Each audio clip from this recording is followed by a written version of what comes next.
When I was around 14 years old, I always went on the internet, and I had this app called Discord. After a while of having Discord, I met a boy named Luke. We started talking for a while, and one day, he asked me what I looked like. Without thinking, I sent him a picture of me.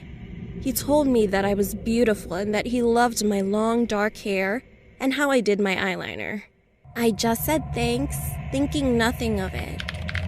Around a week later, he told me that he loved me, and I felt the same way about him. We had so much in common. Luke was very good-looking too. He had a different style from normal people. He wore a mask and always wore the color black. A while later, I realized it started becoming too much for me. He would always ask me personal questions like where I lived, and I told him I lived in California. He also lived in California and said he wanted to run away and meet me. He said that our relationship was going to get real. We kept talking every day, and he got so overprotective and would text me every few minutes. One day, I was home alone because my parents were on a trip to celebrate their 20th anniversary.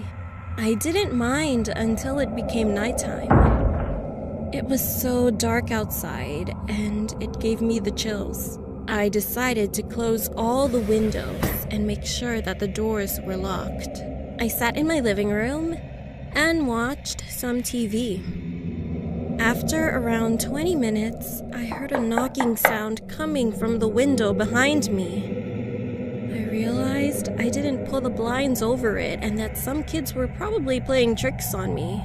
I got up and went to the window. As I got closer, my heart kept beating faster and faster. I looked out the window and no one was there. So I just closed it with the blinds and sat back down.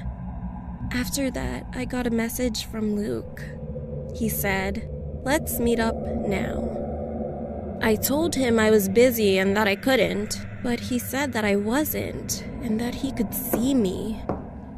I felt so afraid and told him to stop scaring me because I was home alone, which I really shouldn't have told him.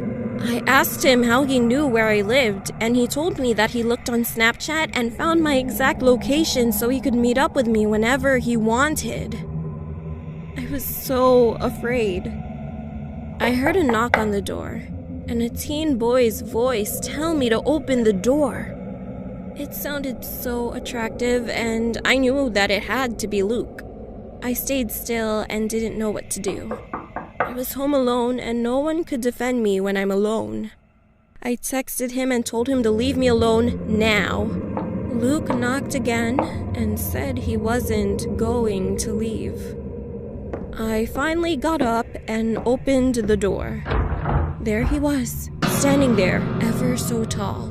He smiled and bit his lip and invited himself in. I told him several times to leave, but he didn't listen.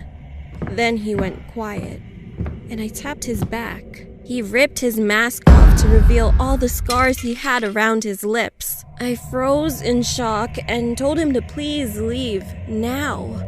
I was so angry, I didn't even care. Then he smiled creepily and ran downstairs to the kitchen, and I ran after him.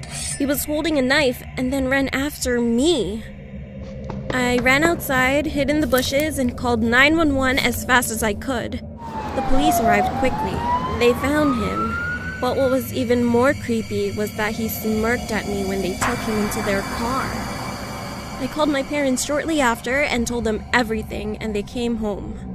I never want to stay home alone again. It creeps me out. I deleted Discord and blocked him before I did. Having an internet boyfriend will haunt me forever, and I will never forget the creepy smirk he gave me.